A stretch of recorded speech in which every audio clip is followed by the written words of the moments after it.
B थी और B बता।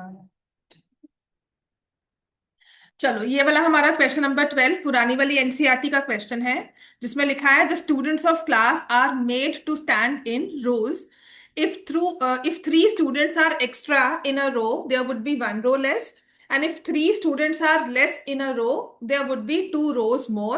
Find the number of students in the class. ठीक है, तो देखो दो चीजें हैं। हमने रोज रखी, मतलब एक रो सेकंड रो ऐसे चेयर्स लगाई हुई हैं, ये चेयर्स बैठी हैं, ठीक है चेयर्स हैं। और एक रो में row number 1, row number 2, row number 3, और एक रो में आप कितनी चेयर्स लगा रहे हो वो डिपेंड करता है। ठीक है, तो दो तरह से चीजें हैं हमारे पास, how many rows are there and how many chairs are there in a row. तो इन दो चीजों को हम पहले स्टडी करेंगे। और एक बात देखना है कि हमें बताना है कि कितने स्टूडेंट्स किस क्लास में बैठ सकते हैं, तो जितनी चेयर्स होंगी उतने ही बैठ पाएंगे, राइट। अगर एक सीटिंग कैपेसिटी ऑडिटोरियम की 300 बोलते हैं, तो क्या होता है इसका मतलब कि उसमें 300 चेयर्स लगी हुई हैं, तो जितने भी बच्चे आएंगे वो मैक्सिमम 300 बच्चों को सीट कर सकता है। अब ये मत कहना मैम आयल पे नीचे बैठ जाएंगे, साइड पे खड़ा हो जाएगा, हम वो नहीं कर रहे हैं, but when we talk of seating arrangement तो इतनी चेयर्स हमारे पास अवेलेबल होती है, यही करते हैं ना हम।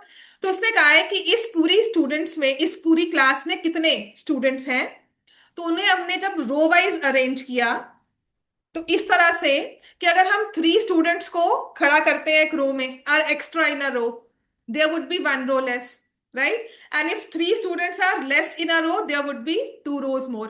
तो पहले तो ये बताओ रोज है कितनी। ठीक है, so let the number of rows be x. Question number 12 कर रहे हैं हम। आप लिखोगे let the number of rows, let the number of rows be equal to x. और फिर मुझे बताना होगा कि कितने स्टूडेंट्स हैं एक रो में। Late the number of students per row bye, क्योंकि पहली चीज मैंने आपको कहा था लीनियर इक्वेशंस में हमेशा ये सोचनी है कि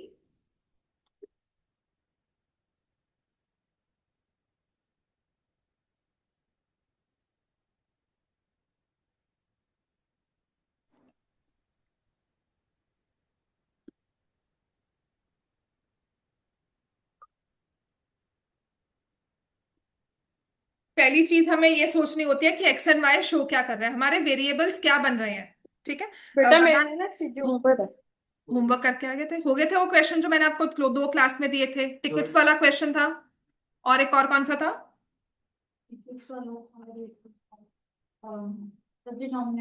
हाँ डिनोमिनेटर और फ्रैक्शन वाला था, दोनों हो गए थे।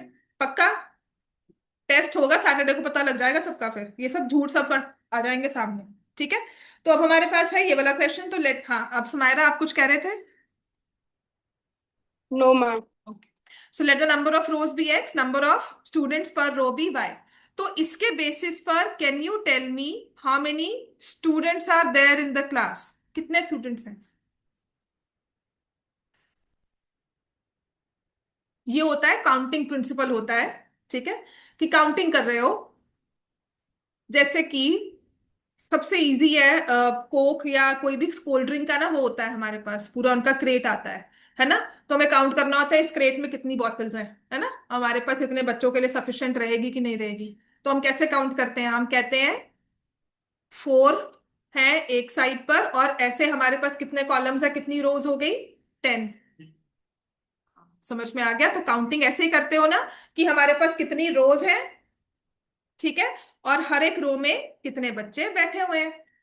ठीक है, तो टोटल स्टूडेंट्स को हम क्या बोल देते हैं, x into y. Total students हो जाते हैं एक्स वाई। ठीक है, अब चेंजेस हुए ऊपर नीचे, लीनियर इक्वेशंस की हुई हैं कहीं भी, अभी तक कहीं नहीं कुछ पढ़ा, तो क्या करेगा आज क्लास में बैठ जा पता क्या है, आपने इनिशियल क्लासेस मिस किया, देख बेटा मैं ये कर सकती हूँ, मैं तुम्हें ना रिकॉर्डिंग्स भेज दूंगी पिछली क्लासेस की, तुम वो देख सकते हो। तो आराम से बैठ, जो मैं समझा रही हूँ वो समझ में आएगा कि नहीं वो देखना। ठीक है, और लगातार 3-4 क्लासेस आना होगा, अगर अब से ज्वाइन कर रहे हैं, जो भी बच्चे अभी से ज्वाइन करते हैं ना उनको लगातार 3-4 क्लासेस में आना होता है। ठीक है, तू इधर देख ले, मैथ देख ले, साइंस बाद में देख लेना, ठीक है चल। So let the number of rows be x, let the number of students per row equal to y. हम स्टेटमेंट प्रॉब्लम्स कर रहे हैं, लीनियर इक्वेशंस चैप्टर 3, ठीक है। स्कूल में तो नहीं करवाया होगा, आपके एक स्कूल का ही है। कौन सा है इसका स्कूल? अच्छा, तुम्हारा स्कूल स्टार्ट नहीं अभी तक? एक्स्ट्रा क्लासेस हुई थी, पहली बनती थी। हाँ, मैथ्स की क्लासेस स्टार्ट हुई कि नहीं? 3 दिन लगे थे ना। हाँ, फिर कौन सा चैप्टर करवाया उसने? पहला हो गया, दूसरा हो गया, तीसरा का तीसरा करवा दिया? तीसरा पहला करवा दिया ना, हाँ। चलो करो, आ जाओ। तो स्टूडेंट्स ऑफ क्लास, मैंने कहा था वेरी, इसको साथ ही बिठा ले बच्चे, ये तुम मेरा साथ ही देख लेगा, उसके साथ बैठ जाके। तो चिल्लाना वो नहीं करना है, शोर नहीं मचाना है, बैठ मतलब आपस में बातें नहीं करनी है, ठीक है। तो अब इसने कहा है कि the number of rows are x, 12th question कर रहे हैं, वर्कशीट का ओपन कर ले। Number of students per row Y, total number of students हो गए X and X into Y, X multiplied by Y, ठीक है। अब इसके बाद में आपको हमेशा वेरिएशन दी होगी कि अगर ऐसा हो जाता, अगर ऐसा हो जाता, ठीक है। तो देखो क्या हो गया, if 3 students are extra in a रो, इसका मतलब क्या हुआ कि स्टूडेंट्स हमारे पास कितने थे एक रो में? वाई। 3 और मैं खड़े कर दूं तो कितने हो जाएंगे पर रो? y+3। समझ में आ गया ना? तो ये हो गया y+3, ठीक है। If 3 students are extra in a row there would be 1 row less, एक रो कम हो जाएगी। तो रो तुमने कितनी मानी थी अपने पास? एक कम हो गई तो क्या हो गया? x-1। क्या इन वेरिएशंस को, कि दो बच्चे पीछे खड़े हो आगे आ जाओ, ये बच्चे को मैं उठाकर वहां बिठा दूं, क्या टोटल नंबर ऑफ स्टूडेंट्स खत्म उससे चेंज होते हैं? कि अगर क्लास में 10 बच्चे बैठे थे तो 10 ही होंगे? नहीं नहीं, ऐसे करने से अब 11 लग रहे हैं बच्चे क्लास में, ऐसा होता है? नहीं होता ना। तो जो रीअरेंजमेंट के बाद भी नंबर ऑफ स्टूडेंट्स होंगे वो सेम होंगे। हमने कितने लिए थे स्टूडेंट्स क्लास में? तो ये किसके इक्वल हो गया कि रीअरेंजमेंट जैसे मर्जी कर लो, दोनों का प्रोडक्ट फिर भी हमें क्या देगा? XY। इक्वेशन एक बन गई। समझ में आया कुछ? नहीं आएगा, मैं सच में कह रही हूँ। पेशेंटली 1 घंटा बैठना होगा, उसके बाद तुम भाग भी सकते हो, ऐसी कोई बात नहीं है, क्योंकि आपकी ये थोड़ी सी, मेरी 7 क्लासेस 8 क्लासेस हो चुकी हैं, ठीक है ना। हाँ, बस पेन छोड़ना नहीं है, पेन पकड़ के लिखना जरूर है, बस लिखता रहे। Number of rose x, number of students per row Y, लिखो। टोटल स्टूडेंट्स XY, लिख ले, लिखेगा तो अपने आप दिमाग चलेगा, ठीक है। तो हमने 3 स्टूडेंट्स को एक्स्ट्रा रखा, तो नंबर ऑफ स्टूडेंट्स पर रो हो गए y+3, एक रो कम हो जाएगी x-1, और फिर हमारे पास स्टूडेंट्स रहेंगे इन दोनों का प्रोडक्ट जो कि था पहला। अब आ जाओ second, if 3 students are less in a row, अब क्या होगा? 3 स्टूडेंट्स आर लेस, पहले कितने स्टूडेंट्स थे? y, 3 कम हो गए y-3, ठीक है। If 3 students are less in a row there would be 2 rows more. अब फिर से इन दोनों को मल्टीप्लाई करना है और कहेंगे,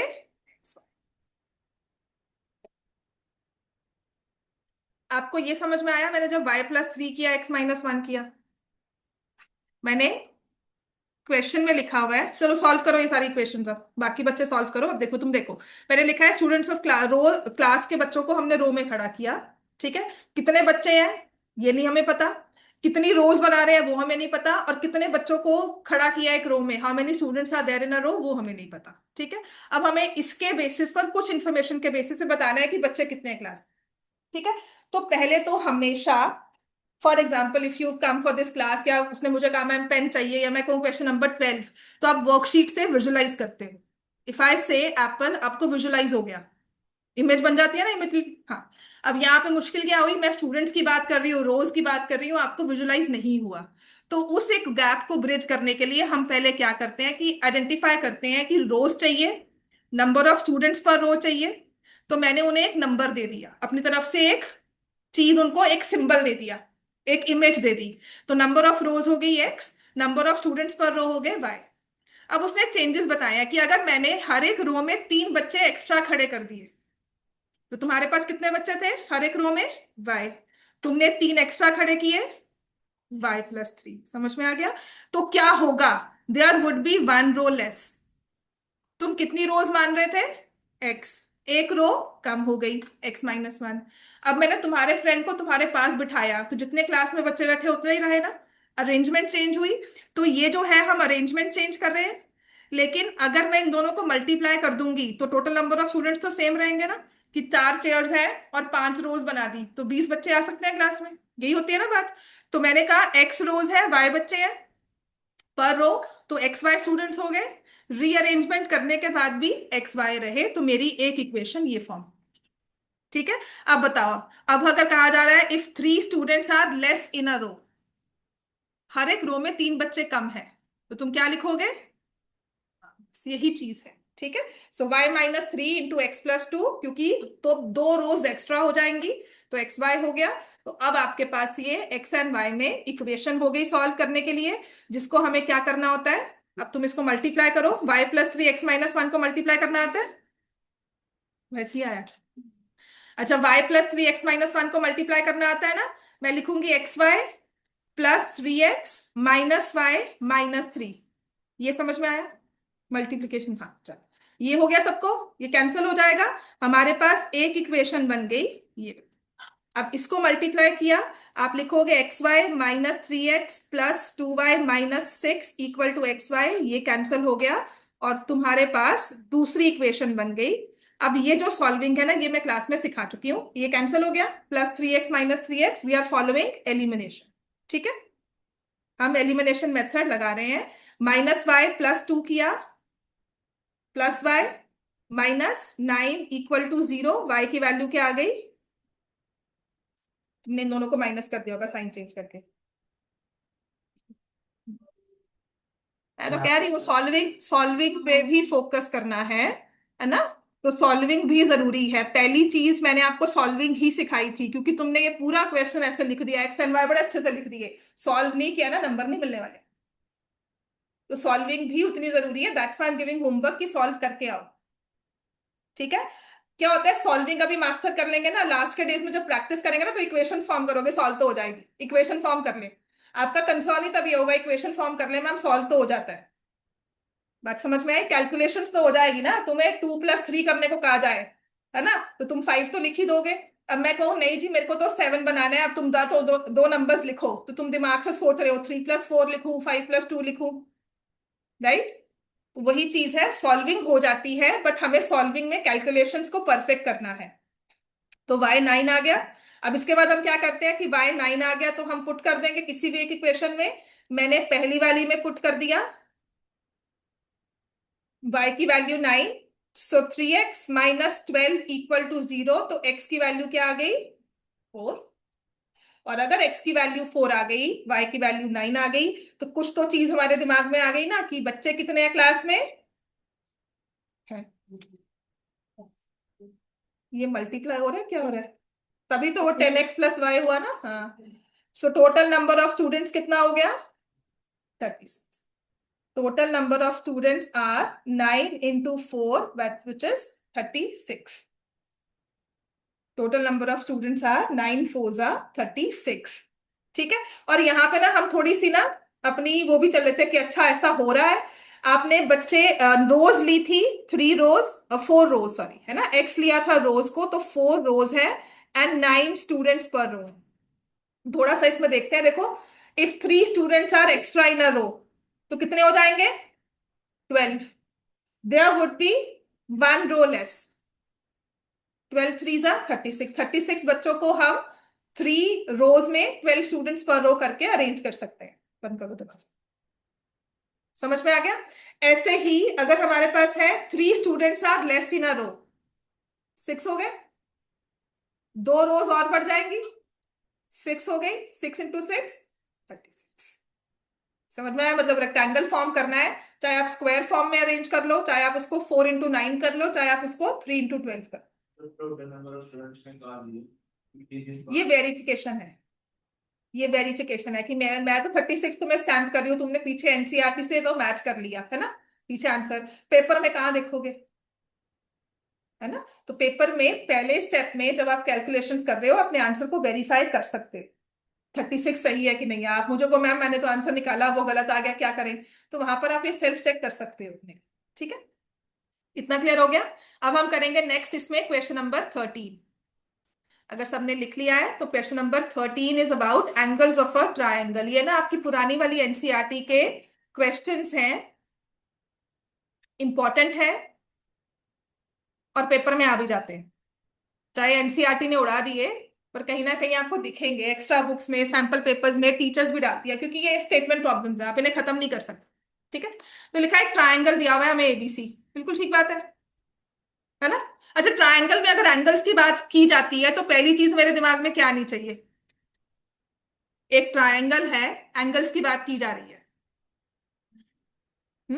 60 डिग्री तो इक्विलेटरल हुआ, चलो ठीक है। और क्या बात करेंगे? किसी भी ट्रायंगल की बात कर रहे हैं तो साइड्स की और एंगल्स की बात हो रही है, ट्रायंगल के साइड्स की बात नहीं हो रही है ना। तो अगर हम किसी भी ट्रायंगल के एंगल्स की बात कर रहे हैं ना, तो फर्स्ट थॉट जो मेरे दिमाग में अगर अभी नहीं आया तो आना चाहिए, that is sum of all angles क्या होता है? 180। लिखो कि जब भी हमें एंगल्स की बात की जाती है ना इन अ पॉलीगन, तो चाहे आपको वैसे दो ही चीजें होंगी, एंगल्स ऑफ अ ट्रायंगल या फिर कहा जाए एंगल्स ऑफ अ क्वाड्रिलेटरल। तो आपको ना इन एंगल्स के रिलेटेड कोई प्रॉपर्टी ढूंढनी होती है जो सभी तरह के ट्रायंगल्स में काम करेगी, है ना। अब मैंने कहा इक्विलेटरल है तो क्या उसमें भी सम 180 होता है?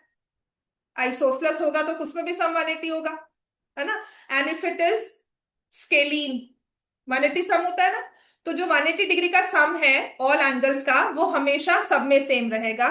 तो इस क्वेश्चन को पढ़कर पहली चीज जो दिमाग में आएगी, लिखो sum of angles of a triangle is 180 degree. लिखो, इस चीज को बहुत जरूरी है। सो वेन एवर एंगल्स की बात की जाए, इक्वेशंस में आ रहे हैं और फिर हमें कहा जा रहा है ट्रायंगल, तो sum of angles of a triangle होता है 180। बट अगर हम क्वाड्रिलेटरल्स की बात करेंगे तो सम कितना होता है? ठीक है ना, 360। पेंटागन में सम निकालना आता है, और फॉर्मूला किया होगा एट्थ में, अगर अंडरस्टैंडिंग क्वाड्रिलेटरल्स था, लिख लो, ये काम आ सकता है, लिख लो सम ऑफ इंटीरियर एंगल्स। ठीक है, लिख लो ये sum of interior angles of N sided polygon. अच्छा, इससे पहले मैथ्स कहीं पढ़ी है कि खुद से किया है? आपका नाम क्या बेटा? हम्म, रवीर, हरवीर, ठीक है। पहले करी है मैथ्स किसी से? नाइन्थ में, हाँ। अच्छा, और वहां पे जैसे भी पढ़ाते थे मुझे नहीं पता, पर मेरी क्लास में ना जो भी मैं बोल रही हूँ लिखते रहो मैथ्स में।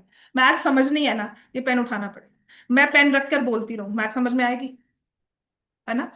आपका ऑनलाइन सिस्टम मैथ्स में तभी चलता है जब हमारे पास पेन हो और हम लिखते रहे, टीचर के लिए, है ना। वो भी बोर्ड पे कुछ ना कुछ लिखती रहेगी। जो टीचर बोलेगी ना, सच में कह रही हूँ, वो मैथ समझा नहीं सकते क्योंकि बोलकर नहीं समझ में आएगा। तो जब मुझे लिखकर समझाना पड़ रहा है ना, आपको भी लिखकर ही समझ में आएगा। मैथ्स का फंडा ही यही होता है, लिखते रहो। ठीक है, तो sum of interior angles of N sided, कोई भी एक पॉलीगन है जिसकी एन साइड्स है, इसके ऑल एंगल्स का सम क्या होता है? आप लिखोगे इट इज n-2 इंटू 180। मुझे नहीं पता, पर मुझे जो ध्यान है कि एट्थ में ही आपको फॉर्मूला सिखाया जाता है। हाँ, पता है, मुझे नहीं याद होगा तभी तो। अंडरस्टैंडिंग क्वाड्रिलेटरल, चैप्टर नाम चैप्टर 3 था, ऐसे कैसे हो सकता है? एनसीईआरटी अभी भी है उसमें, पुरानी वाली एनसीईआरटी मैं दिखा दूंगी, एट्थ की मेरे पास पड़ी है। ऐसे मैंने पढ़ी हुई है, मैंने पढ़ाई भी हुई है, मुझे पता है थर्ड चैप्टर है। नहीं याद होगा, ठीक है, नहीं याद होगा वो अलग बात है। You have studied about, kite पढ़ा होगा, रोम्बस पढ़ा होगा, कंस्ट्रक्शंस पढ़ी होंगी, तो ये भी पढ़ा है उसमें। ठीक है, n-2 इंटू 180, चलो इसमें अब डिस्कशन नहीं करते। और अगर हम सम करेंगे ना ऑफ ऑल एक्सटीरियर एंगल्स, लिख लो sum of all exterior angles of any polygon, किसी भी पॉलीगन के एक्सटीरियर एंगल्स का सम करना है, तो वो हमेशा 360 डिग्री होता है। कोई भी ले लो, जितना मर्जी बड़ा ले लो, ऑक्टागन ले लो, उसके सारे एक्सटीरियर एंगल्स बना लोगे ना, तो उसके बाद उनका सम 360 ही बनेगा। ये छोटी सी जनरल नॉलेज है, काम आ जाती है। ठीक हो गया। तो जब तब ट्रायंगल की बात कर रहे थे, ट्रायंगल में कितनी साइड्स होती हैं? 3। सम ऑफ एंगल्स निकालना है, 3-2 इंटू, 4 साइड्स है क्वाड्रिलेटरल की, 4-2 इंटू 180 बना ना। 5 साइड्स होती है पेंटागन की, तो 5-2 इंटू 180, 3 इंटू 180, 540 डिग्री। समझ में आ गया? ये छोटी सी चीज है साइड अप। अपने टॉपिक पे वापस आते हैं। हमारा क्वेश्चन है ना, हाँ, ये हम उसके वापस आए। ट्रायंगल की बात हो रही है, सम ऑफ एंगल्स की या एंगल्स की बात हो रही है, तो मेरे मेरे पास चीजें आनी चाहिए कि सम ऑफ ऑल एंगल्स होता है 180। ठीक है। अच्छा, अब मैंने आपको कहा ना एक्स वाई जेड, तो ट्रायंगल में एंगल्स को नाम देना होता है ना? तो सबसे पहले जब भी ट्रायंगल लिखते हैं उसमें लिखा हुआ है ट्रायंगल एबीसी, आपने बना दिया ट्रायंगल एबीसी। ठीक है। तो angle A, angle B, angle C हो गया। अब मैं कह रही हूं इसको एक्स वाई जेड लिखना होता है, तो किसको एक्स लिखोगे, किसको वाई लिखोगे, किसको जेड लिखोगे? आपको ना ये रूल दिया हुआ है, देखो क्या लिखा हुआ है कि जो एंगल सी है वो 3 टाइम्स एंगल बी है, and this is equal to 2 times,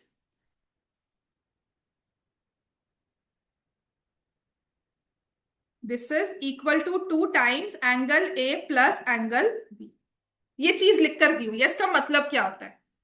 तीन चीजों को इक्वल टू साइन के साथ लिखा हुआ है।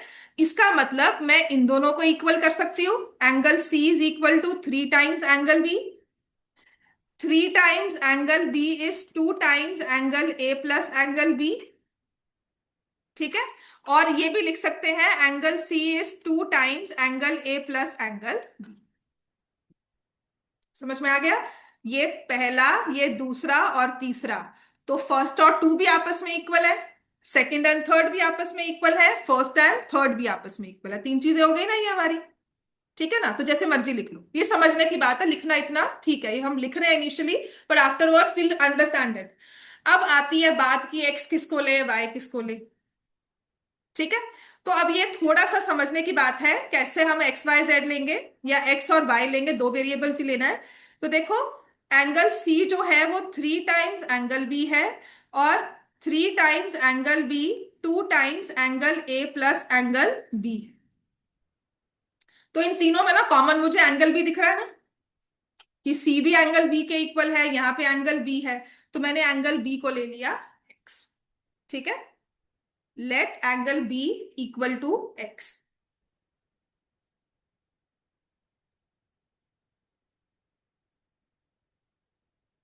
ठीक है। अब मैं क्या कर रही हूं कि अगर मैंने एंगल बी को एक्स लिया है, एंगल सी की वैल्यू क्या थी, 3 टाइम्स एंगल बी, यहां पे एक्स डाला, तो एंगल सी की वैल्यू क्या आ गई, 3 × एंगल बी। एंगल बी को आपने कहा था ये तो एक्स डिग्रीज के इक्वल है, तो 3 × x डिग्रीज कितना हो गया, 3x। तो बचा कौन सा एंगल, ए, जिसको हमने ले लिया वाई। बात समझ में आई?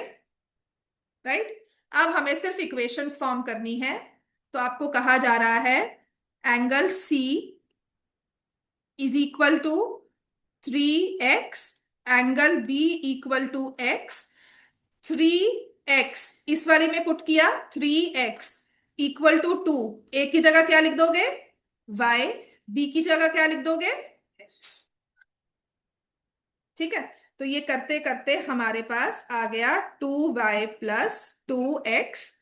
x को इकट्ठा कर दोगे, x इक्वल टू 2y। ये बनकर आ गया। अलग अलग चीजें सब हमने देख ली, हमने हर चीज को यूज कर लिया। ठीक है। लीनियर इक्वेशंस में मैंने क्या कहा था कि आपको एक्स एंड वाई में रिलेशन दिया होगा। एक आ गया x इक्वल टू 2y। अच्छा, और तो कोई इक्वेशन बन ही नहीं रही है, क्या करें? हमने सब कुछ यूज कर लिया जो लिखा हुआ था, और तो कुछ बन नहीं रहा है। तो पहली लाइन मैंने क्या लिखवाई थी आपको क्वेश्चन में, सबसे पहले क्या लिखवाया था कि जब भी एंगल्स की बात की जाएगी तो हम क्या सोचेंगे, सम ऑफ ऑल एंगल्स। कितने एंगल्स है इसमें, 3। तो तीनों को हम लिखेंगे कि हमने लिखा a + b + c, क्या होता है 180। लिखो, मैं इस पे रेज करती हूँ, फिर यहाँ पे हम लिखेंगे a + b + c इज 180, बना ना, a + b + c 180। अब विजुअलाइजेशन, ए को तुमने क्या दिया था नाम,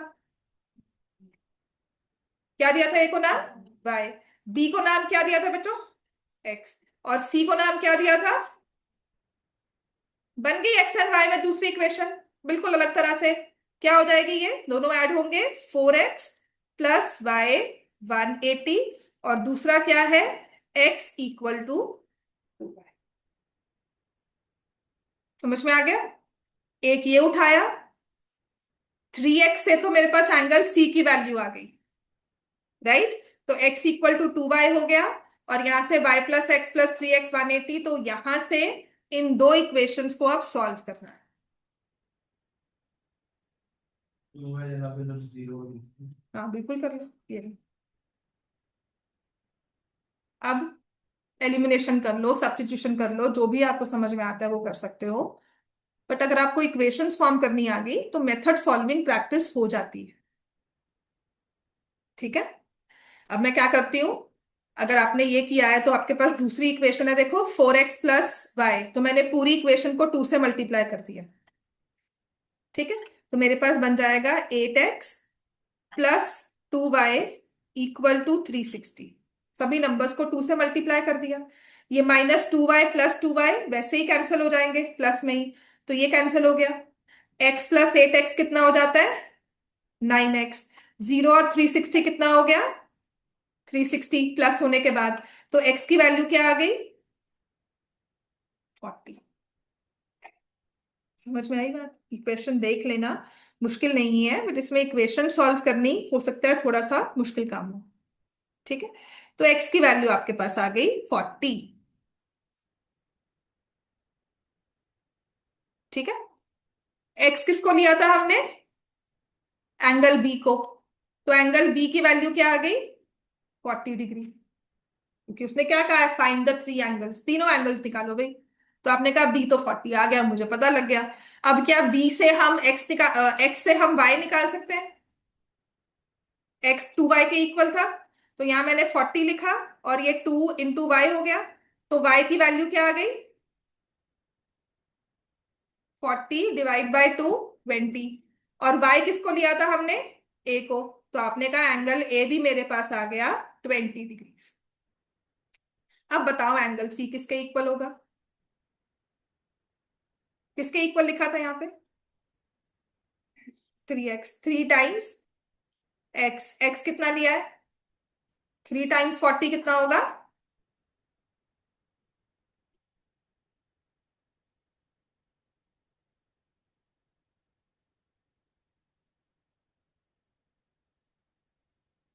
अब हम आ जाएंगे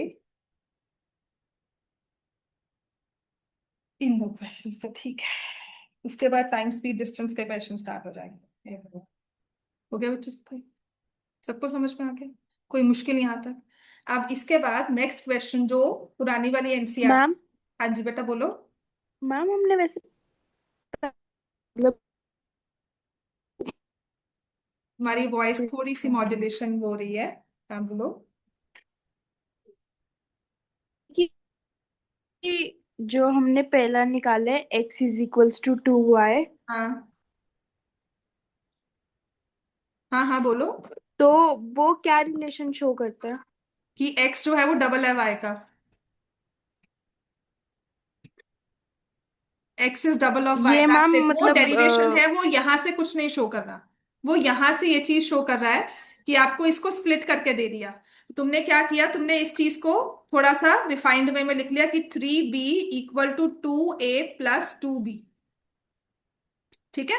और तुम इस b को इकट्ठा ले गए, तो थ्री ठीक है B ma'am. Minus two B तुमने यहां से ये फर्दर निकाला, डिराइव किया। पर डायरेक्टली नहीं दी हुई थी वो बात, मैं तुम्हें घुमा कर ओके दे। मैम। ठीक है। जैसे कि अगर कोई, तुम अपने मार्क्स पूछते हो मैम कितने मार्क्स आए पेपर में, तो मैं आपको बोलती हूँ 50+ है या 70+ मार्क्स है तुम्हारे, तो मैंने तुम्हें डायरेक्ट आंसर नहीं दिया, घुमा कर दिया है। ठीक है। 70+ है, 75 से छोटे हैं, मतलब कम ठीक है मैम। है ना। तो इस तरह से बात करनी। अब आते हैं, हमारा क्वेश्चन नंबर 14 है। This is on cyclic quadrilateral. 9th class पढ़ी होगी तो साइक्लिक क्वाड्रिलेटरल के बारे में पता होगा। पता है कि नहीं है, याद है कि नहीं है? क्या होता है साइक्लिक क्वाड्रिलेटरल? हाँ 360 डिग्री तो हर एक क्वाड्रिलेटरल का होता है। साइक्लिक हाँ बिल्कुल टच करता है। तो जो क्वाड्रिलेटरल ना सर्कल के अंदर लाई करता है, और मोर सो जिस क्वाड्रिलेटरल के वर्टिसेस सर्कल पे लाई करते हैं उसे हम बोलते हैं साइक्लिक क्वाड्रिलेटरल, है ना। चलो लिखो। अगर नहीं याद है, ये एक्चुअल एनसीईआरटी का क्वेश्चन है, पेपर में आ जाएगा। नहीं, मैं समझा रही हूं तुम्हें। साइक्लिक क्वाड्रिलेटरल क्या होता है? जिस क्वाड्रिलेटरल के वर्टिसेस सर्कल पे लाई करते हैं, तो ऐसे क्वाड्रिलेटरल को हम बोलते हैं साइक्लिक क्वाड्रिलेटरल। ठीक है, तो इनकी प्रॉपर्टी क्या होती है, प्रभनूर याद है? भूल गया, हाँ तुम्हें याद है? साइक्लिक क्वाड्रिलेटरल कौन से वाले? ए और सी हो गया। हाँ तो लिखो, sum of opposite angles, very good, of a cyclic quadrilateral is 180। तुमने फिर कैसे कहा मेरी मैथ्स वीक है? नहीं बोला जो मुझे कहा गया था। जो फीडबैक तुम्हारे मदर से मिला था मुझे वो ये था कि मैथ्स ठीक है। अगर ये चीज याद है तो मैथ्स वीक नहीं है, मतलब पढ़ाई की है हम, नंबर नहीं आए वो अलग बात होते हैं। ठीक है, सम ऑफ ऑपोजिट एंगल्स जो होते हैं ना क्वाड्रिलेटरल के, जिस क्वाड्रिलेटरल के ऑपोजिट एंगल्स का सम जो है वो होता है 180 डिग्री। जैसे कि ये एंगल्स आपस में ऑपोजिट है ना, एंगल ए प्लस सी का सम 180, ऐसे ही बी प्लस डी का सम 180, तो ऐसे क्वाड्रिलेटरल को बोला जाता है साइक्लिक क्वाड्रिलेटरल।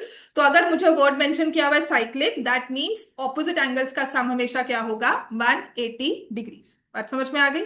अब देखो यहां पर कहा हुआ है कि एक क्वाड्रिलेटरल दिया हुआ है एबीसीडी, इसके चारों एंगल्स के बारे में बताया हुआ है। ए क्या है, 4y+20, बी क्या है, 3y-5, सी क्या है, -4x, और डी क्या है, -7x+5। ठीक है, किसी भी क्वाड्रिलेटरल के चार एंगल्स हमें बता दिए साइक्लिक क्वाड्रिलेटरल के, और कहा है कि फाइंड ऑल द एंगल्स। अब भाई बताओ इसके एंगल्स क्या है?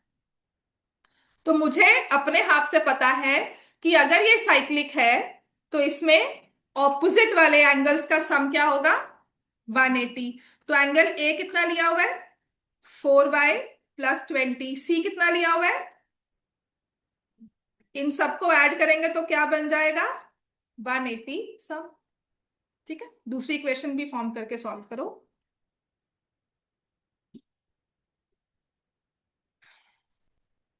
दूसरी इक्वेशन बन जाएगी प्रभनूर,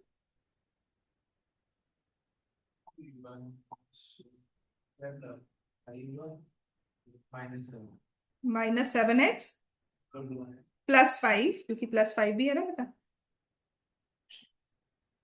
ठीक है, बी और डी, ए और सी।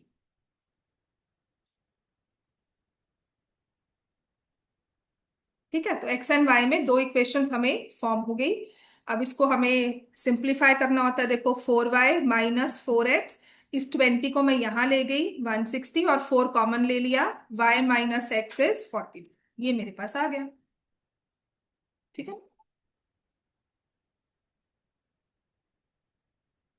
अच्छा ये 7 के साथ जो माइनस है ना, इसका कोई इम्पैक्ट इस +5 पे आएगा? इस वाले +5 पर ये -7 का कोई इम्पैक्ट आएगा? नहीं आएगा ना, हाँ क्योंकि ये ब्रैकेट के बाहर नहीं है। ठीक है, हाँ, सो 3y-5 -7x+5। बात समझ में आ गई ना, मैंने ये ब्रैकेट्स हटाई, plus minus minus, plus plus plus ही रहा, ये -5 +5 कैंसिल हो गया। सो दूसरी इक्वेशन मेरे पास बन गई 3y-7x = 180, है ना? समझ में आ गया? अब हम क्या करते हैं, इन दोनों इक्वेशंस को साइड बाय साइड लिख लेते हैं। y-x is 40, 3y-7x is 180 degrees.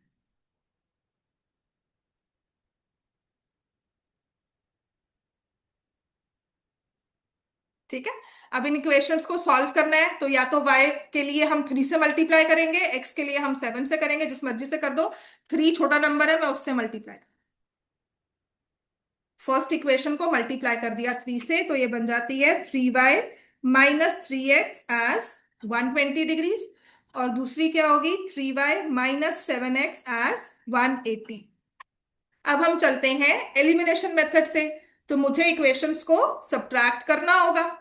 तो ये +3y है, ये भी प्लस है, ये बन जाएगा माइनस, ये माइनस बन जाएगा प्लस, और यहां भी आ जाएगा माइनस, ये कैंसिल हो गया। -3 + 7 क्या हो जाता है, +4x, और यहां से -60 आ गया, हाँ x की वैल्यू -15 डिग्रीज आ गई। ये जो साइन नीचे जाके चेंज होते हैं ये किस स्टेज में होती ये एलिमिनेशन। है पीछे पीछे वाला जो देख यूक्लिड्स में क्या कहा था, when equals are subtracted from equals results are equal. तुम कह रही हो एक है 3y - 3x इज 120, दूसरा कह रही हो 3y - 7x इक्वल टू 180। अब तुम क्या कर रही हो, इन दोनों को सब्ट्रैक्ट कर रही है, तो लेफ्ट हैंड साइड सब्ट्रैक्ट होगी, राइट हैंड साइड सब्ट्रैक्ट होगी। ठीक है, सो 3y - 3x minus 3y - 7x, और यहां से भी सब्ट्रैक्शन करोगे वैसे ही 120 - 180 लिखो। ठीक है ना। अब इस चीज को शॉर्ट फॉर्म में, अब इतना लंबा लिखने से अच्छा है हम शॉर्ट फॉर्म में लिखते हैं कि ये साइन प्लस हो गया। अब तुम क्या कर रहे हो, ये +3y और -3y वो कैंसिल, ये -3x था और ये प्लस था, इन दोनों का -3 + 7 क्या बनता है, +4, +120 - 180 क्या बनता है, -60, तो x की वैल्यू आ गई -50। y की कितनी आ रही है, 25 आ रही है, बताओ बच्चों। हाँ बिल्कुल, हाँ y की 25 आएगी, क्योंकि मैं देखो ना y - x इक्वल टू 40 दिया हुआ है, तो मैं y - (-x) लिखूंगी, y - (-x) इक्वल टू 40 हो गया, तो ये y +15 हो गया, जो कि एक बहुत अच्छी बात है। (-) गलती क्या होती है, हम -x ही -15 ही लिख देते हैं, बट अगर ये किया है तो बहुत अच्छी बात है, very good. y is 25 degrees. समझ में आ गया बेटा, x की वैल्यू -15, y की वैल्यू 25। अच्छा यहां पर आकर ना किसी ने नहीं कहा कि मैम x नेगेटिव कैसे हो सकता है, एंगल्स की बात हो रही है, नेगेटिव वैल्यू निकाल लोगे, है ना। अब ये दिमाग में आना चाहिए, लेकिन अब आप अपने क्वेश्चन पर आओ। तुम 2 बार इस क्वेश्चन को चेक कर लोगे, 4 बार चेक करोगे, -15 आएगा। पेपर में पैनिक नहीं करना, नेगेटिव कैसे आ गया, एंगल्स तो नेगेटिव होते नहीं है। तुम आओगे क्वेश्चन पर, तुम्हें -4x लिखा हुआ है, तो x नेगेटिव हो सकता है ना, हो सकता है। अब किसी और सिचुएशन में नेगेटिव आ गया तो वो चेक करना है, x नेगेटिव नहीं हो सकता, दे आर एंगल्स। बट अगर नेगेटिव आ रहा है तो मतलब आपको क्वेश्चन में उस हिसाब से दिया होगा कि वो नेगेटिव वैल्यू एक्सेप्ट कर ले, -7x लिखा हो। ठीक है, अब एंगल्स निकालने बच्चे सबके, तो मैंने x की वैल्यू कितनी निकाली थी,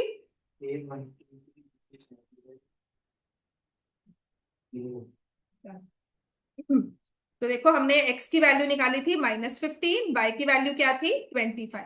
तो तुम एंगल a को क्या लिख रहे हो, 4y, 4 इंटू 25 + 20 कितना हो जाएगा 120 डिग्रीज। b कितना होगा 3y, सो 3 इंटू 25 -5, तो इसको 70 डिग्री ले लिया, है ना। अब आप इसको कैलकुलेशंस जल्दी, हाँ हाँ हाँ कोई बात नहीं बेटा। सी क्या है, 4 इंटू -15 जो कि हो गया 60 डिग्री। डी क्या है, -7x + 5, तो -7 इंटू -15 +5, 105 +5। एंगल्स नेगेटिव नहीं आए, एक्स की वैल्यू नेगेटिव आ सकती है, लेकिन वो फर्दर, मतलब एंगल में कहीं -x नहीं था या +x नहीं था। ठीक है, तो x की वैल्यू -15 हमें पॉजिटिव एंगल्स ही दे रही है, तो हाँ x की वैल्यू -15 हो सकती है। आप चेक कर सकते हो, देखो इन दोनों एंगल्स का सम, a और c का सम 180 हो रहा है, ऐसे ही b और d का सम भी 180 हो रहा है, तो बिल्कुल ये हमारा क्वेश्चन सही है। वेरीफाई कर लो, अच्छा रहेगा बेटा। देख तुमने एक दोनों इक्वेशंस यूज करके एक्स एंड वाई की वैल्यू निकाल ली, ठीक है, तो एक इक्वेशन में डाल दी, बाई चांस गलती हो तो कहीं ना कहीं पकड़ में आ जाती। ठीक है, वेरिफिकेशन का मेथड, ओरली अगर हम काम कर रहे हैं, अगर हम अपने लिए सिर्फ एक क्वेश्चन कर रहे हो, वेरीफाई कर लोगे, गलती पकड़ में आती है। तो इसमें ना हमारे पास जो क्वेश्चन रहता है करने वाले, स्टेटमेंट प्रॉब्लम्स मैं और ले रही हूँ। ठीक है, आप अपना लास्ट पेज ओपन करो इस वर्कशीट का, नहीं क्वेश्चन नंबर 22, इसमें तो अभी और भी क्वेश्चन है। क्वेश्चन नंबर 22 वर्कशीट का, ठीक है, ओपन करो, पढ़ो तब तक, चल पढ़ साथ में। 22, at a certain time in a deer park,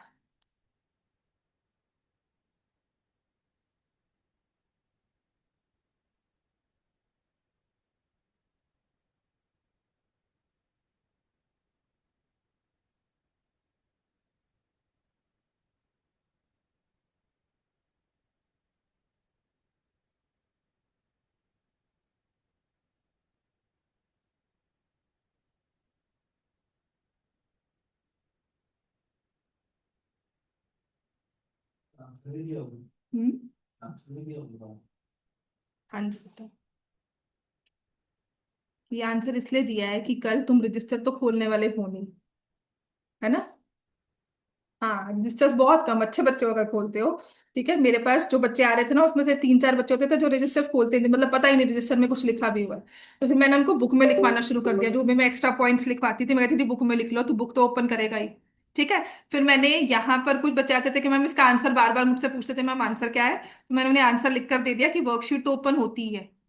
ठीक है। एक मिनट मेरे को ढूंढने दो, इसमें से मैं डाउनलोड नहीं करनी दोबारा से, अभी तो मिल गई थी लीनियर इक्वेशन वर्कशीट ये। ठीक है, क्योंकि इसमें से मुझे 2 क्वेश्चंस करवाने हैं और आपके दोनों क्वेश्चंस ही आप करवा कर सकते हो, 22 एंड 23, ये 2 क्वेश्चंस करने हैं और ये दोनों क्वेश्चंस पेपर में आ सकते हैं। अच्छा, डियर पार्क वाला क्वेश्चन है, number of heads number of legs, ये ऐसा क्वेश्चन है अगर मैं नहीं करवाऊंगी क्लास में चलेगा। ठीक है, लेकिन लास्ट में ना सैंपल पेपर्स में बहुत घूमता है, फिर आप कोई ना कोई एक्स्ट्रा टीचर कोई डाल देगी तब पूछते हैं। तो देखो कहा गया है certain time in a deer park, एक पार्क है, एक कोई भी जू टाइप है, the number of heads and number of legs of dear and human visitors were counted. तो कुछ ह्यूमंस हैं कुछ डियर्स हैं, आप सिर्फ लेग्स देख रहे हो और हेड्स देख रहे हो, उन्हें काउंट कर रहे हो और उसके बाद में आप ऑब्जर्वेशन बता रहे हो। ठीक है। अच्छा, अगर हम ये सब बातें कर रहे हैं कि लेग्स है और हेड्स है, तो आपको पता है कि किसी भी एनिमल किसी भी मतलब लिविंग बीइंग के कितने हेड्स होते हैं? एक होता है ना, सबका एक होता है। ह्यूमन की कितनी लेग्स लेते हैं हम लोग? 2, लिम्स नहीं कह रही, लेग्स कह रही, ठीक है ना, 2 लेग्स होती हैं। और डियर की कितनी लेग्स होती हैं? 4, है ना। तो ऐसी वेरिएशंस हो सकती है, डियर के जगह ना आपको डक भी दिया जा सकता है, डक की कितनी लेग्स होती हैं? 2 होती। ठीक है, तो ऐसे ही देर आर, क्या कह रहे थे? डक की लेग्स नहीं होती। पता क्या है, देखी नहीं, देखना शुरू कर दो। ये बहुत ही ना, मैं सच्ची बताती हूँ, पता क्या होता है, ये सारे लॉजिकल क्वेश्चन होते हैं। अब तुमको मैं तो देखी नहीं तो कहेंगे ठीक है ना सी, तो क्वेश्चन ना कर, पेपर तो वही रहेगा, पेपर तो चेंज होने नहीं रहा है ना। जो अब तुमने मतलब जो इतने सारे बच्चे चिल्लाए, अभी बोर्ड का पेपर आया, ये हो गया वो हो गया ये हो गया वो हो गया, सारे थोड़े बहुत चिल्लाए शोर मचा, उसके बाद क्या हुआ? कुछ नहीं हुआ। जिसके नंबर आएंगे आएंगे, जिसके नहीं आएंगे नहीं आएंगे, है ना। हाँ, तो इग्नोरेंस इज ब्लिस, है ना। बट फिर नॉलेज तो चाहिए होती है, तो डी अगर डक्स की लेग नहीं पता तो अब से पता करना शुरू करो। चलो, the number of heads and number of legs are counted, और हमें बताया गया है कि there are 41 heads and 136 legs. तो इस इंफॉर्मेशन के बेसिस पर हमें बताना है कि कितने डियर हैं उस पार्क में और कितने ह्यूमन विजिटर्स थे। ठीक है, तो मुझे नहीं पता how many humans are there, how many deers are there, right. तो पहले मैं लिखूंगी let the number of deer in the park x, क्योंकि डियर पहले दिया हुआ है ना, find the number of deer लिखा है, तो पहले मैं लिखूंगी let the number of deer be x,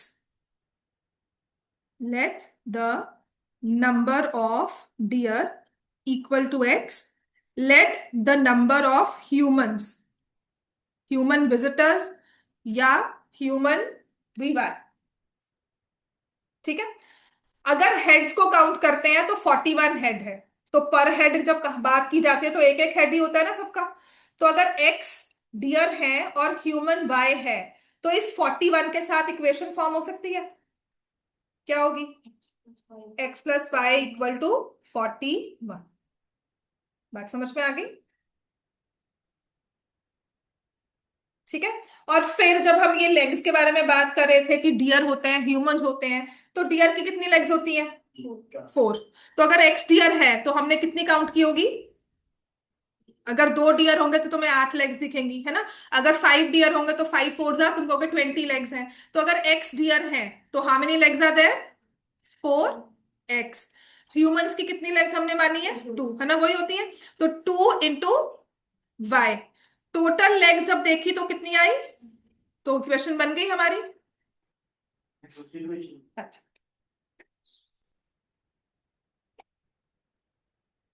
ठीक है, अब इन दोनों के बेसिस पर आप इक्वेशन को सॉल्व करोगे। तो मैं इस इक्वेशन को मल्टीप्लाई बाय 2 कर देती हूँ, 2x प्लस 2y 82, और ये है 4x plus 2y 136, minus minus minus. Saturday को टेस्ट होगा, be prepare. Time speed distance के क्वेश्चन नहीं दूंगी, लेकिन जो भी बाकी लीनियर इक्वेशंस हैं 5 या 6 स्टेटमेंट प्रॉब्लम ही होगी तुम्हारे वाले पेपर में। ठीक है, ये कट गया। 2x माइनस 4x कितना हो गया? -2x। 82 और 136 अगर नहीं सब्ट्रैक्ट करना आता तो ऐसे कर लो, ये 4 हो गया, ये 5 हो गया, और यहाँ पे -54 लिख दोगे, है ना? नहीं 5 हुआ, हाँ 13 - 5, ठीक है, राइट। तो ये -2 कैंसिल हो गया, x की वैल्यू आ गई 27, और अगर x 27 है तो y हो जाएगा 41 - 27 विच विल बी 14। और फिर आप लिखोगे number of dear 27, number of humans 14। Number of dear 27, number of human visitors 14। ठीक है, ये आंसर आ गया। ठीक है, अब इसके बाद नेक्स्ट क्वेश्चन स्टार्ट कर दो, क्वेश्चन नंबर 23। इसके अलावा भी हमारे पास बहुत सारे क्वेश्चन हैं, इसमें से कौन से करवाऊंगी? सेकंड, डिस्टेंस वाला क्वेश्चन। वो छुड़वा रही हूँ, अभी इकट्ठे करवाऊंगी सारे। अभी आगे भी है सम मोर लीनियर क्वेश्चंस करके ना, आपको और भी क्वेश्चंस दिए हुए हैं, ये सारे ना पेपर में आए हुए हैं क्वेश्चंस। तो काम खत्म क्यों नहीं होता? अच्छा, इसके बाद ना मैं आपको होमवर्क में 2 क्वेश्चंस देती हूँ, सो लेट्स सी।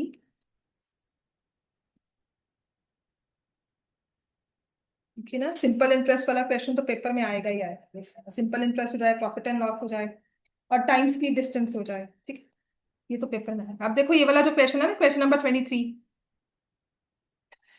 जैसे हमने रोज वाला क्वेश्चन किया था ना, बिल्कुल वैसा ही है। कुछ अमाउंट है, उसको इक्वली डिस्ट्रीब्यूट किया है among some students.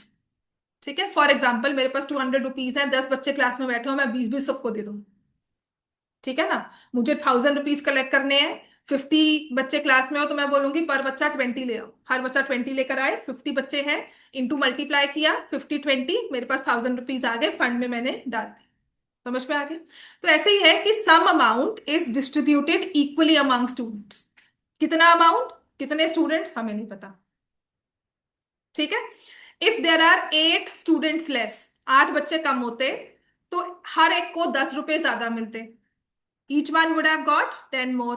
If there are 16 more, अगर 16 बच्चे ज्यादा होंगे तो everyone will get 10 less.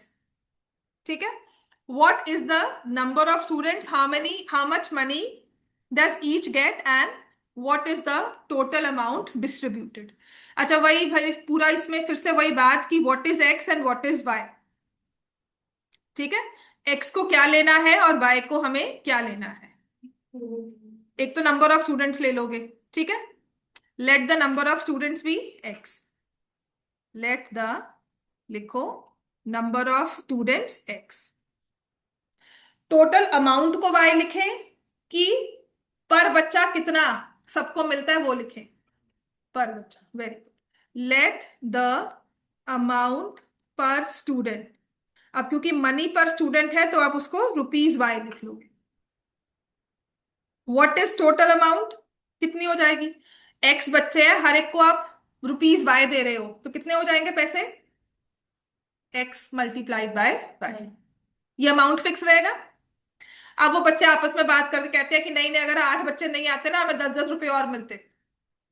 ठीक है, so if there are 8 students less, कहां से 8 माइनस करोगे? x से, है ना, क्या हो जाएगा? x - 8, every one will get 10 मोर। इन दोनों को मल्टीप्लाई करेंगे और क्या बन गया? x/। दूसरी इक्वेशन क्या होगी? If there are 16 more, 16, every one will get 10 less. बन गई? इसको सॉल्व कर लोगे घर पे? होमवर्क ले लें, इसको घर पे सॉल्व करके लाना है। टाइम स्पीड डिस्टेंस के मैं अभी नहीं करवा रही हूँ, नेक्स्ट क्वेश्चन लिखो, मैं लिखवा ही देती हूँ वो क्वेश्चन, क्योंकि ना वो क्वेश्चन नंबर है आपके बुक में, कौन सा वाला करवाऊँ? हाँ, आपकी एक्सरसाइज ना, इसके आगे ही जो लीनियर इक्वेशंस की एक्सरसाइज होगी, इसमें ही ना क्वेश्चन नंबर 2 लिखा होगा, जिसमें लिखा है सम मोर linear equations.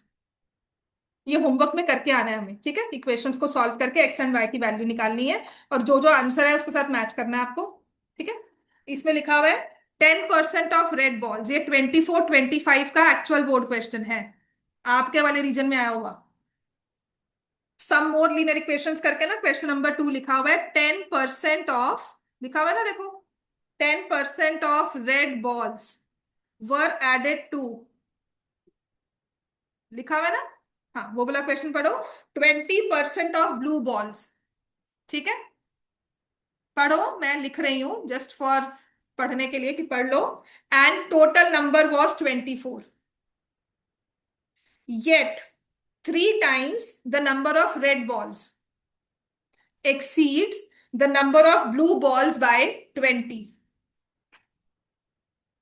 How many red balls and how many blue balls are there? तो एक्स एंड वाई क्या लेंगे? मैम एक बार फिर से क्वेश्चन नंबर बता दोगे? ये है बेटा सम मोर, इसी वर्कशीट में ना सम मोर लीनियर इक्वेशंस करके ना मैंने हेडिंग दी होगी, और इसमें क्वेश्चन नंबर 2 है, सम मोर लीनियर इक्वेशंस, इसी वाली वर्कशीट में है ना, इसमें। हाँ, यस मैम। ठीक है ना, ये एक्चुअल क्वेश्चन है बोर्ड का 24-25 में, और आपके वाले रीजन में ही आया हुआ है, ठीक है। अक्रॉस 6 पेपर्स आए थे उस साल में, और आपके वाले जो आए थे ना, उसमें तीनों सेट्स में 3 तरह के लीनियर इक्वेशंस थी, वो सारी इसमें ही है। चलो, अब क्या है, let the number of red balls, पहले रेड दिया हुआ ना, तो let the number of red balls equal to x, let the number of blue balls equal to y, यहाँ पे लिखना है number of red balls, number of blue, है ना। इसके बाद इक्वेशन कैसे करेंगे? 10% का मतलब क्या होता है? 10% लिखते हैं, ये लिखते हैं ना परसेंट को, और ये परसेंट का सिंबल किसके इक्वल होता है? अपॉन 100 होता है। तो 10% ऑफ रेड बॉल्स, 10% ऑफ का मतलब multiply of x, 10% of red balls added to 20% of blue balls. तुम ये बताओ, अब ये बोर्ड में क्वेश्चन आया हुआ है, और पेपर ये वाला आ गया ना, सच में नंबर आ गए थे इस वाले पेपर में, 24-25 में नंबर आ गए थे। 23-24 वॉज वेरी इजी पेपर, सच में वो इजी पेपर था कि अगर आराम से 100 स्कोर कर सकते थे उसमें। पर आएगा ही। हम्म, इस बार इजी आया था, अब कुछ नहीं कह सकते। अच्छा, तुम सोचो बेसिक ले लो, तो बेसिक का तो और बुरा हाल था तुम्हारे रीजन में ही। मैं तो रिजल्ट नहीं है। 20th April, yet 3 times the number of red balls, 3 times the number of red balls, 3 times number of red balls क्या हो गया? 3x, exceeds बड़ा है, number of blue balls, blue balls कितनी है? y प्लस,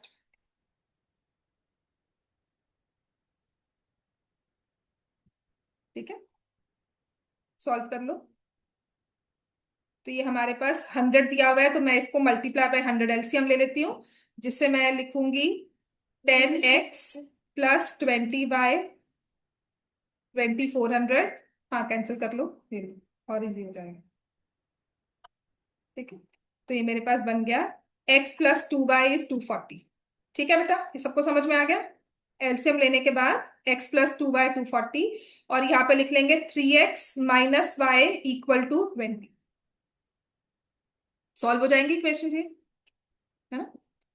तो इसको 2 से मल्टीप्लाई कर लो फटाफट से। x plus 2y as 240, 3x minus 2y is 40, ये कैंसिल हो गया, 4x इज 280, x की वैल्यू आ गई 7। तो दे दो। ठीक है, यहाँ पे 6 आ गया, तो ये 7x हो जाएगा, है ना, और फिर आ जाएगा 40। x की वैल्यू आ गई 40, और मैंने x की वैल्यू पुट की 40 प्लस 2y, है ना, इक्वल्स टू 240, 2y हो गया 200, y किसके इक्वल आ गया? So number of red balls 40, number of blue balls 100।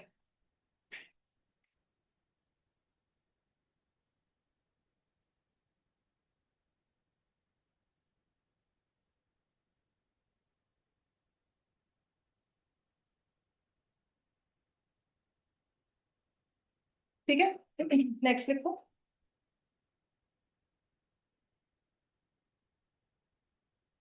ये भी हमारा उसका ही क्वेश्चन है, इसी वर्कशीट में ना, यहीं पर क्वेश्चन नंबर 18 दिया होगा, ये आप कर सकते हो। नहीं, शायद कर सकते हो। चलो क्वेश्चन नंबर 18 देख लेना, और क्वेश्चन नंबर 16 अभी करवा दें। हो गया सबका ये? क्वेश्चन 16 में लिखा है 1 kg of T. Question number 16 देखो इसी में, जिसमें लिखा है 1 kg of T and 4 kg sugar together cost ₹220। If price of sugar increased by 50%, ये भी बोर्ड का ही क्वेश्चन है पर किसी और रीजन में आया होगा, and price of T increased by 10%, cost would have been 266। ठीक है, find the original cost per kg of each. T और शुगर किसी क्वांटिटी में आपने बाय किया, ₹220 आपका बिल आ गया उसमें। ठीक है, तो 1 kg टी थी, 4 kg शुगर। हम अगर बिल बनाएंगे 220 का तो क्या करेंगे, 1 kg को उसके प्राइस से मल्टीप्लाई करेंगे, 2 kg शुगर, 4 kg शुगर को 4 kg को शुगर के प्राइस से मल्टीप्लाई करेंगे, 220 आना चाहिए। ठीक है, हमारे पास क्या नहीं है, टी का प्राइस, शुगर का प्राइस, उसको क्या लेंगे, एक्स। ठीक है ना, तो हमारा क्वेश्चन ही स्टेटमेंट प्रॉब्लम इस बात से स्टार्ट होता है कि एक्स और वाई क्या है। Let the price per KG लिया जा रहा है ऑफ, पहले टी लिखा हुआ है तो मैं टी लिख दूंगी, equal to ₹X। Let the price per kg of sugar आ जाएगा ₹Y। तो बच्चों पहली इक्वेशन फॉर्म हो जाएगी, 1 kg टी, 4 kg शुगर।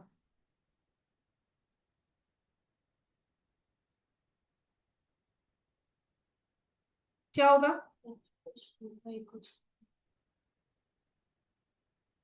वरदान बन गई बेटा, इक्वेशन बन गई पहली। 1 kg टी लिया तुमने, है ना, और कितना प्राइस है टी का, हाँ, तो कितना बिल में कितना मतलब होगा, अगर 10 रुपए प्राइस होता टी, तुम्हें 1 kg 10 रुपीज पर केजी मिल रही है, और तुम 1 kg ले रहे हो तो तुम्हें कितना देना है, 10। अब तुम 1 kg ले रहे हो, एक्स का प्राइस है, तो कितना दे दोगे, 1 × एक्स, है ना, एक्स बन गया। 4 kg शुगर है, उसका प्राइस ₹Y पर केजी है, क्या हो जाएगा बेटा, 4/, ठीक है ना, दोनों को प्लस करेंगे क्योंकि टुगेदर दे कॉस्ट ₹220, बन गया ना। चलो ये हमारे पास पहली इक्वेशन बनकर आ गई। अब कहते हैं अगर शुगर के प्राइस को इंक्रीज कर दे 50% से, तो यहाँ पे ना परसेंटेजेस समझना बहुत जरूरी हो जाता है। और टी के प्राइस को बढ़ा दिया 10% से, अगर किसी चीज को 10% से बढ़ा देते हो तो इसका मतलब क्या होता है, वो अगर 100 थी तो कितनी हो जाएगी, 110। ठीक है, तो अगर मैं ये चीज लिखती हूँ कि टी का प्राइस पहले एक्स था, अब क्योंकि 10% बढ़ चुका है, तो वो 110% हो जाएगा पिछले वाले प्राइस का। अगर ये बात नहीं समझ में आई तो डिटेल में इसको कल हम करेंगे परसेंटेजेस में। और दूसरी इक्वेशन क्या होगी कि शुगर का प्राइस 50% बढ़ गया, मतलब पहले अगर 100 रुपए की चीज थी अब 150 रुपए में मिलेगी, है ना। अगर पहले तुम्हें 5 रुपए की चीज मिल रही थी तो तुमने उसमें 2.5 ऐड कर दिया, उसका आधा ऐड कर दिया, अब तुम्हें 7.5 मिल रही है। इसका मतलब 5 को 7.5 बनाना है, मल्टीप्लाई किया 150 से, 150%। ठीक है, किसी भी चीज को बढ़ाना है एक परसेंटेज से, सिंपल सी बात लो, तुम सेल में जाते हो, 10% डिस्काउंट दिया होता है तो तुम कहते हो 90% हो गया। अगर 120 रुपीज की चीज है और उस पर 10% डिस्काउंट लिखा है तो तुम 10% निकालते हो, कितना हुआ, 12 रुपए, माइनस किया 120 से 12, और तुमने कहा 108 की चीज है, तो क्या ये 108 जो था 120 का 90% था। बात समझ में आई, ये परसेंटेजेस ना आपको बहुत कम करवाई हुई है, इसको थोड़ा सा हम डिटेल में कल कर लेंगे। 150/, and that cost will be equal to 266। ये दो इक्वेशंस लिख लो, बाकी हम लोग कल कंटिन्यू करेंगे सैटरडे को। Be prepared for test. और जो आपको होमवर्क मैं लीनियर इक्वेशंस में से ही दूंगी। ठीक है। डिस्टेंस प्रॉब्लम्स कल शुरू हो जाएंगी, कल बड़े आराम से बैठकर काम करना। और इनको रिविजन करना बहुत जरूरी है घर जाके, वरना नहीं समझ में आएंगे। आप तो